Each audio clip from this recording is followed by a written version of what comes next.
Good day, everybody. Welcome to today's video. It's Jerry from Bullshit Corner. In today's video, we're going to continue removing the driver's side fender, and I think the inner fender is attached to it as well. And I'm hoping by doing all this work that it should help greatly trying to get that manifold off, because some of those bolts, like we've talked about before, I just don't want to struggle with it. Sometimes you don't have any choice when the head strips off. And she just snapped off, just as I expected. Oh yeah, bringing back the memories now.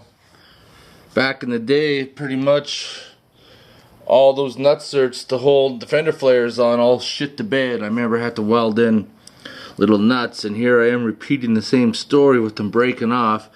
Got that one out. It's going to be a little bit of body work to do there, but nothing too serious, I guess. Let's move this electrical plug that serves no purpose. That's tight. Hear that? That's almost like, you know, I just stripped you kind of thing. Oh man, we're gonna have to put some anti-seize on all this stuff going back in. It's funny because last night me and Fedor had a chat, and I'm saying I was taking the fender off to get access to the manifold, and he starts laughing at me because he said his fenders are gonna be so rusted on that you're gonna be fighting with it. Yeah, they're rusted on all right, but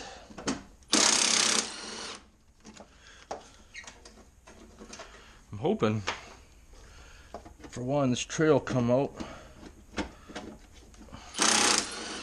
without any kind of fight. So far 3 out of the 4 bolts. Let's get this one underneath here. Hey, pull this tray out of there.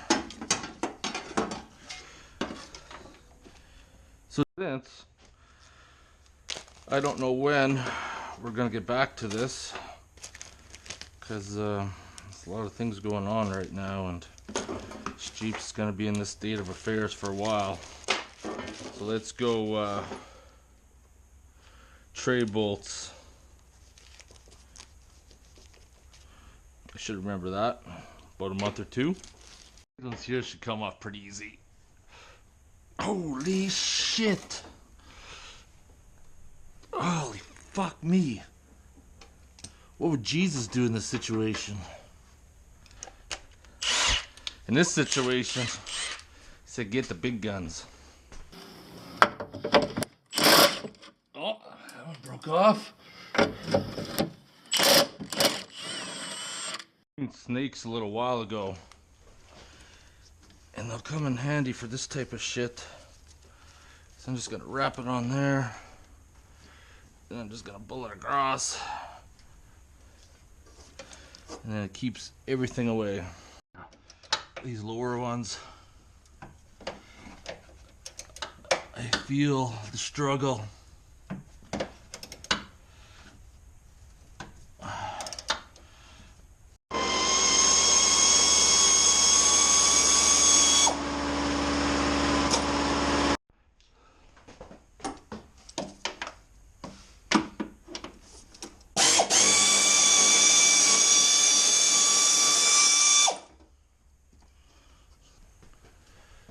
Thought I got everything. Apparently not.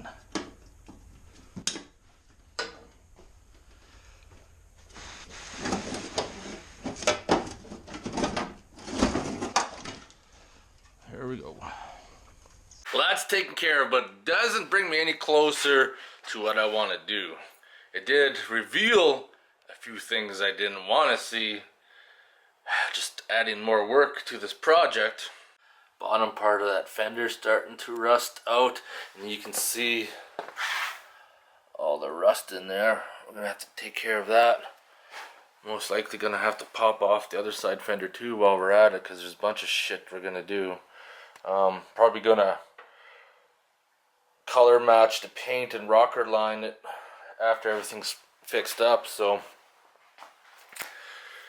well, removing the fender does reveal getting a few of the bolts out, but the ones with the Banks torque tube headers, the ones with the injectors number 3 and 4, those 2 bolts are gonna prove to be a real pain in the ass. That's for sure. Gonna have to figure out something to get that to work. It is 5 o'clock right now, and the new iPhones are out. I have to go take a road trip because my iPhone has been dying for a while, and it's time to get a new one. I'll spend tonight playing and then come out tomorrow, fight to get that manifold off, then we can continue on with a whole bunch of other things. And while I got everything apart, if I'm gonna pull off the other fender too, depends how much work that engine needs. Fuck me, person should just consider like an LS swap or something. I gotta figure out if it can be done with the transfer case in the stock location, because I don't really want to do all new driveline and all that other kind of bullshit, but I may have to do re-gearing, unfortunately, because fuck, I got 4.56 gears, and the overdrive transmission with an LS probably isn't as deep as the one in here, so it's probably gonna rev quite a bit higher, which is not something I want. Anyways, lots to research. This is gonna be in the garage for a while anyways. Man, I thought I'd get a ratcheting wrench in there. Not so good. This wrench is too thick. Some of them you could reach in and snake over right from the manifold, right up top. But those 2 in the middle, I'm not sure how those ones are gonna play out. Okay, this is my tip for getting the bolt under injector number 3. I shone a light through the middle of the intake manifold, and with the Banks torque tube headers, I fished my wrench behind and was able to bust it free. So I'm gonna loosen her off a little bit, and then not take the bolt out fully, but loosen her off enough that I could pull the intake out. If you watch through that peephole right there, you'll be able to see it. So this is my tip for behind injector number 4, I guess you want to say it is. So with the fender off, you can see my wrench. So basically, I just reach through and I can see it, the light up at the top. I know it's kind of hard to see, you guys kind of see it, but that's how you're going to get that middle one.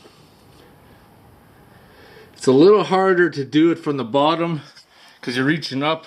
It's easier to reach through and then torque it, but if you're leaving the fender on, and of course you're going to have to find your own way.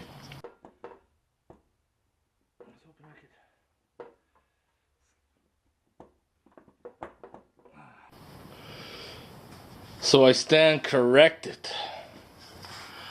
I am going to have to remove those bolts to get this off, because you got the dowel pins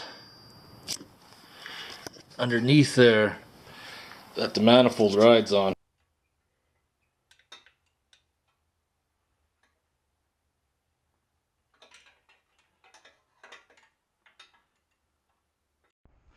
So finally, after painstakingly removing enough, we get enough room to pull the intake out. Holy shit show, that is out. Banks definitely did not design this with those 2 inside bolts to come out. Our installation, I would have rerouted the tubes that you could feed it in, but you can't even get a wrench in there, only from the side coming this way, and then that other inside bolt, like I showed you, comes straight up and down. Brutal. I think Tomcat wants to come in. He just wanted out. He's only got about another week left, and then winter's gonna settle in, I bet you. He ain't gonna be happy then.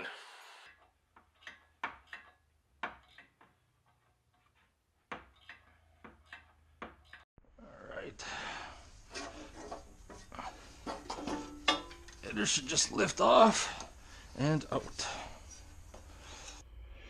So we got the intake out, and I want to warn you right now is that it's gonna be full of fuel, so when you lift her off, be prepared to get a shower on your leg depending on how you're carrying it. My 6-liter friend, our days may be coming to an end. I'm not gonna lie, that wasn't a very fun job. Now, you can clearly see right there where that gasket had blown out. Let's have a look inside there. You guys can see number 5 is the one with the low compression. For whatever reason, we're gonna do a leak down test, but you guys can see right there. I just finished inspecting the torque tube headers. Lots of people always ask me questions if they're cracking. I actually did a video, and that'll be on my other channel sometime. It might be up already if you guys want to go and check it out. I think it's motherfucking beer time now. What's in the fridge? Half Hitch Brewing Company. Papa Bear. Alright, motherfucking beer time, everyone. Papa Bear, Half Hitch Brewing Company, Prairie Ale. Well, also today, I got my iPhone XR today. So, I made a video, would have uploaded it a long time ago, giving you guys what's happening right now. And from that video and the following live stream, will determine whether or not we go towards the LS swap or not.